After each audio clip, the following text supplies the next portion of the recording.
essentially, one of the issues that the Bush administration wanted to focus on was education, right? And there was this feeling that American public schools were not doing enough to be held accountable, right, for the money and funding that they are receiving by showing the performance that their students can give in terms of what they learned academically on a set of standardized exams. So what we saw was the Texas model, the way that you guys study a curriculum for a year, you're tested at the end of that year, and that determines how much funding comes into your school district by the way in which your students are able to perform on that battery of tests, right? Well, what the Bush administration really wanted to do was make that the national model. So in other words, what public education looked like in the state of Texas would come to the rest of the country, right? This is one of the major Bush initiatives of his administration. The other major initiative is kind of interesting, and this was lowering the cost of prescription drugs and reforming Social Security, right? Things that conservatives had wanted to do for quite some time. Bush does get some cuts to Social Security. There is an effort to privatize Social Security. He never gets that passed into law. One thing that Bush does get, however, is a series of tax cuts beginning in 2002 for the American public. Whenever I step into economics, those tax cuts and this return to supply-side economics and growing deficits, we're going to spend quite a bit of time here with that, okay? But I want to step away from that for just a second, and I really want to finish with this idea of a compassionate conservatism. I want us to think about Bush in this sense that while not someone who was staunchly in favor of continuing issues with human rights, the Bush administration also doesn't do anything to curtail them either, okay? One of the things that's really interesting is that, and this is where we're going to step in here in just a moment, right?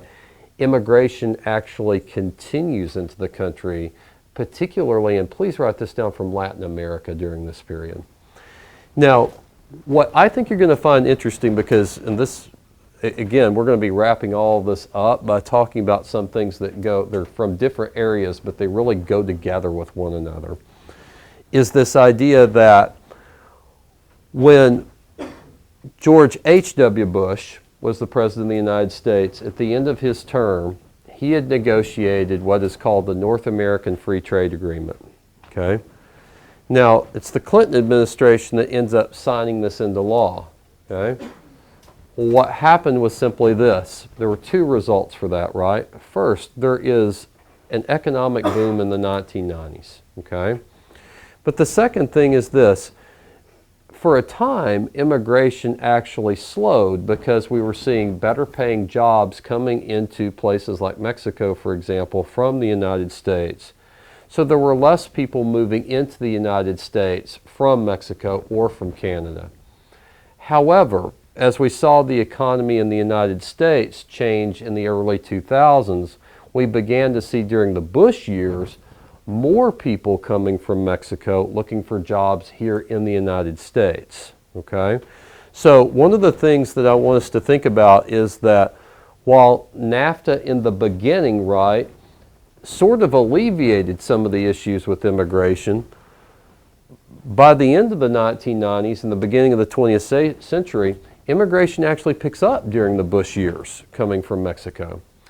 And one of the issues that I think of whenever I think of nativism today, in the sense that we are living with it, that we are dealing with it, is that NAFTA sort of brought that process into play today, right?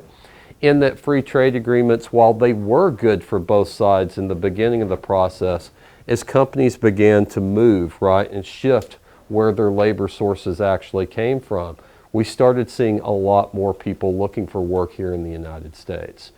Part of that is because of economic conditions in Mexico, but the other part of that too is because of the needs of American companies as well. So, are we in a post-civil rights era during the Bush years, during the Clinton years? I would say no. And that's because during the Obama years, we saw a return to an interest right in civil rights. While there was very little movement in civil rights, very little change in American society throughout the 1990s on those questions and into the early 2000s. Certainly during the Obama years, even though we're kind of going ahead of 2008, there were some gains in particular that were seen in the LGBT community.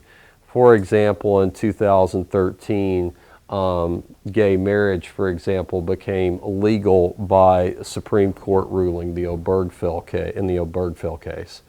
So while we have compassionate conservatism during the Bush years, a moderate in Clinton, and I would say somewhat of a liberal in Obama, sort of returning back to the type of president that LBJ had been, we do not see a wave of civil rights initiatives during this period. But one thing we do see, slowly but surely, and I did not put this up here, although I put immigration as an issue in American society. The biggest issue in American society is not even written up here, and it's really this. Please write this down and think about this for a moment. It's really the gains that are made by American women during this period, slowly but surely, beginning in the 1990s. But by 2012, there are more American women who are voting.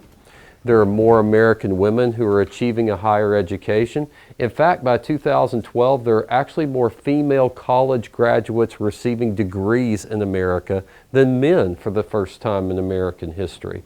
And I think that that does belong in this big shift in society that we see by the time we open with the Obama years, okay?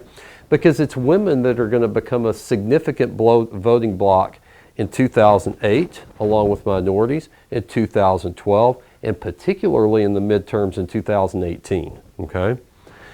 Now, and having covered these two sectors of what we're looking at, one thing to note is this. In technology, this is the age of the dot-com boom. This is the age of the internet. This is the age of social media. This is the age of interconnectivity in a way that we had never seen before in American life. In fact, this is the age that you're living in now, where literally Americans, whenever they turn on their television set, they can actually choose their own point of view to watch, right? And never before had we seen this in American history in such a way, right? Such an array of media choices that the American people have at their fingertips. And I want you guys to think about that for a moment. The ability to carry a computer around in your pocket with you, right?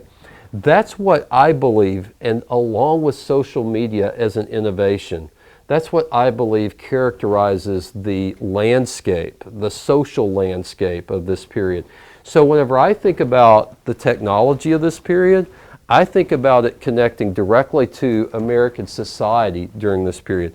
Americans are more interconnected with the world than they had ever been before during this period, right?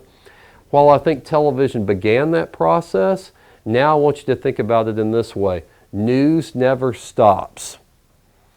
If you were an American growing up in the 1960s, you saw the news at 6 o'clock and you saw the news at 10 in the evening. Now news is what? 24 hours a day and up to the second, okay? The environment. For you guys, climate change is a major issue today. During the 1990s, during the first decade of the 21st century, we saw a Clinton administration first that did not prioritize environmental change, and a Bush administration that was fearful of doing so.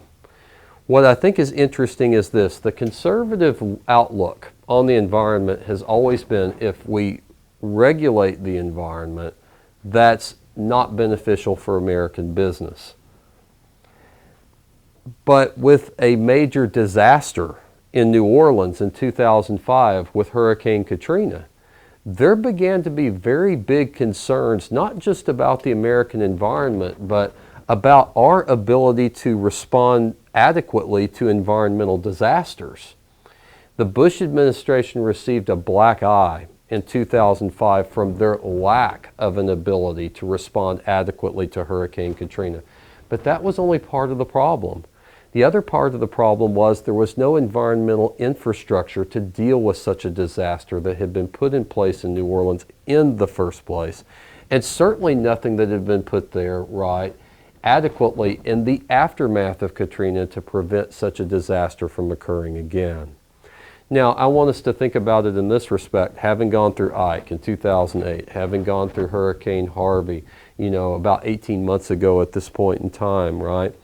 That one of the things that we have to understand about the environment during this period is there's much more of an awareness of the federal government in dealing with environmental disasters. However, there's much more of an awareness of a younger generation of voters about the issue of climate change. And that is a relatively recent issue that reared its head during the Obama years for the first time, but now has become a major political issue for the first time, and I think will be in the next few election cycles. I want to end by looking at this. We sort of have already introduced it, but we haven't really talked about it a lot, and this is what ends the period, right? It's really what elects Obama in 2008, and it's the American economy. Now remember, we talked about this a little bit. Clinton leaves George W. Bush essentially with a surplus. For the first time, the American government has money on hand. We're no longer in debt. When we return to supply-side economics, in other words, return back to the economics of the Reagan years, we began to run high deficits again. Why is that? Well, for a couple of different reasons. Number one, we were involved in 2 foreign wars, one in Iraq and one in Afghanistan. But we were also issuing some very shaky banking practices again. Okay. I'm going to go through what gave us the recession in 2008 and sort of the approaches for dealing with it in 2010, 2011, and that's kind of where we're going to finish this unit, okay? Because I think that recession has had more to do with impacting our life today than possibly any other event outside of climate change, okay? What happened during the early years of the first decade of the 21st century was the Bush administration changed its policies on how the federal government would actually activate loans for people who were seeking to take out a mortgage and buy a home.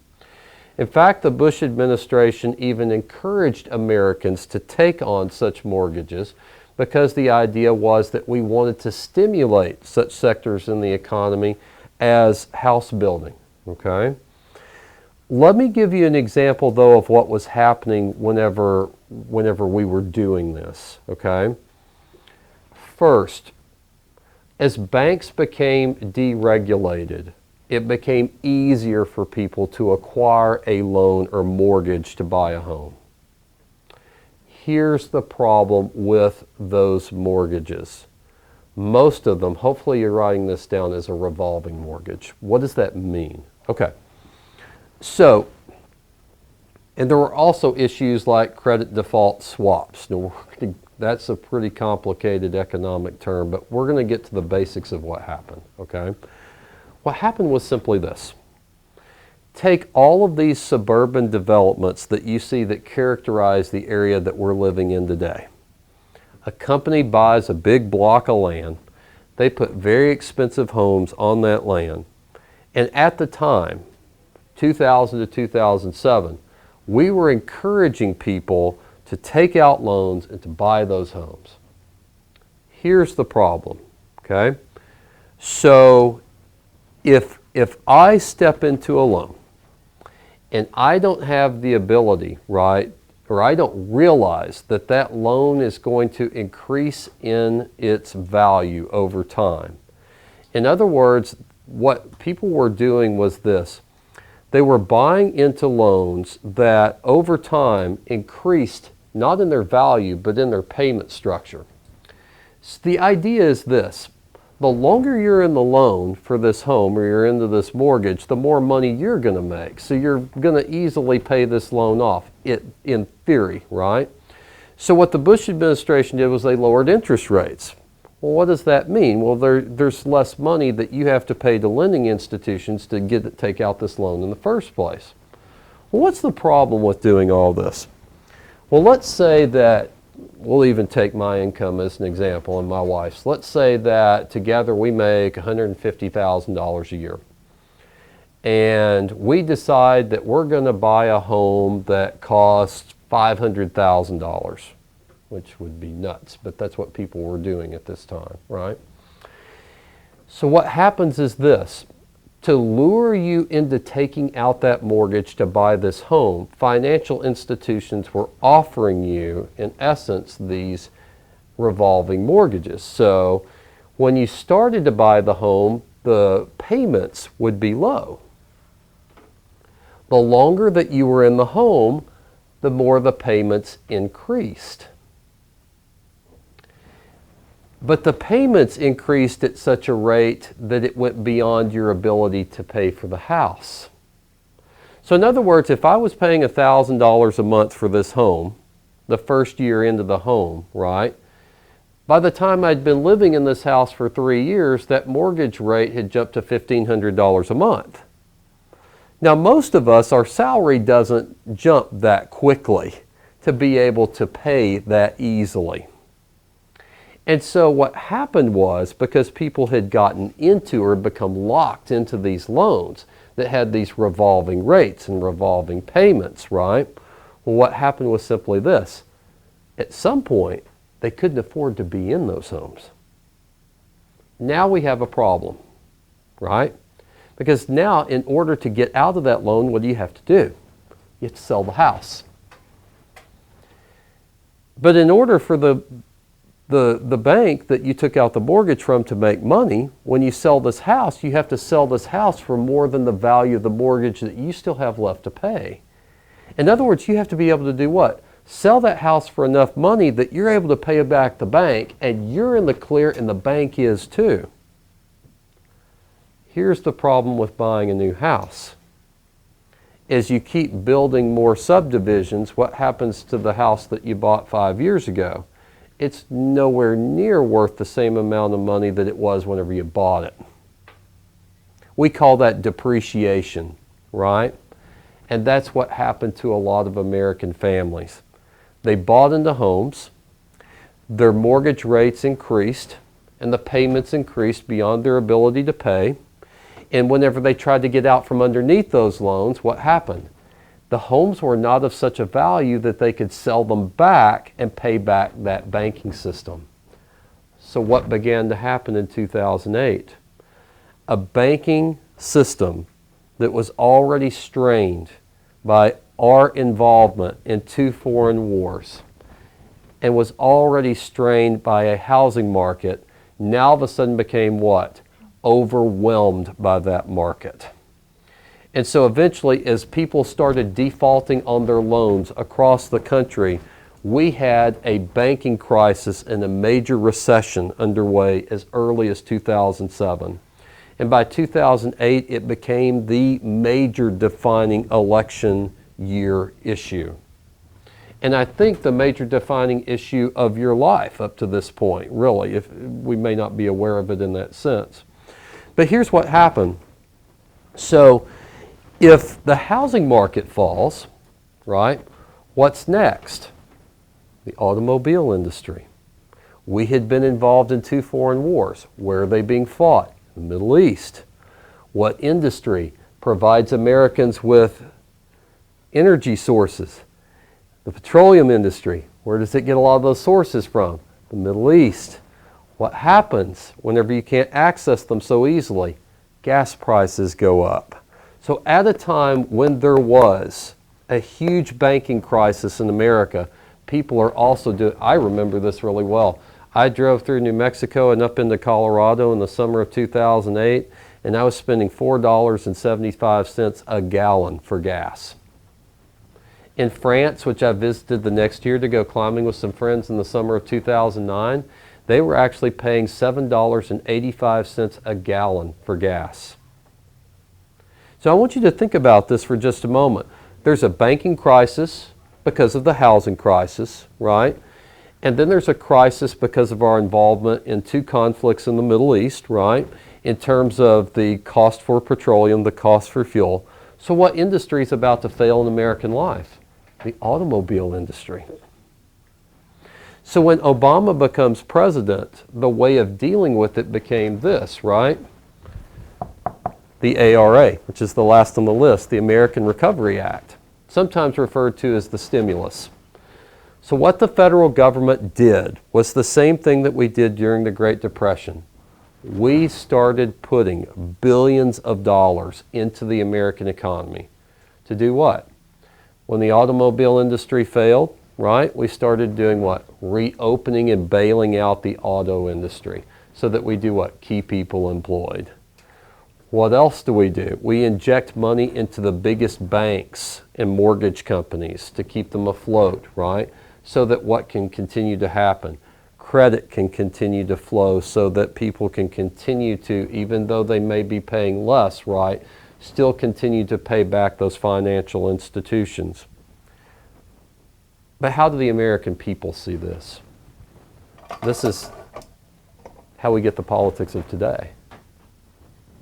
When the government bailed out the banks, they didn't bail out the average person.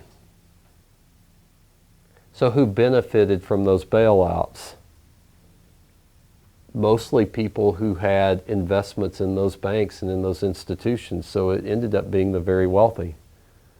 So one of the major problems in the economy of today that you live in is the great socioeconomic inequality that had been there since the 1980s. But the recession of 2008 did what with that socioeconomic inequality and divide? It actually enhanced it. Does this make sense to everybody? So you look at it, you could say, so is this recession Obama's fault? No, he inherits it. Kind of like Jimmy Carter in a sense, right? Because who's really at fault? People who bought into loans that they could not afford to buy homes that they probably should never have been buying into in the first place, right? 2 wars, one of which it was probably right for us to be involved in a sense, in Afghanistan. And then one where we spent trillions of dollars in Iraq. By the way, that we took 67% of the money that came to finance that war, we actually borrowed from China. 23% of America's debt as of 2019, we owe to China. 11%, I believe, we owe to Japan. The vast majority of American debt also comes back to what? It comes back to entitlements. One of the major crises today is a crisis in student college loan debt. That debt comes from the federal government. Medicare and Medicaid and Social Security. What's happening in American society? People are living longer. So that means what? More people on Social Security, more people on Medicare and Medicaid. So when we talk about the economics of the new century, the one that you're living in, the one that you're living with whenever you graduate, right? You become a professional. We have to think about all of those issues, right? Because they all combine to become important ones for all of us. And that would end everything for the year, right?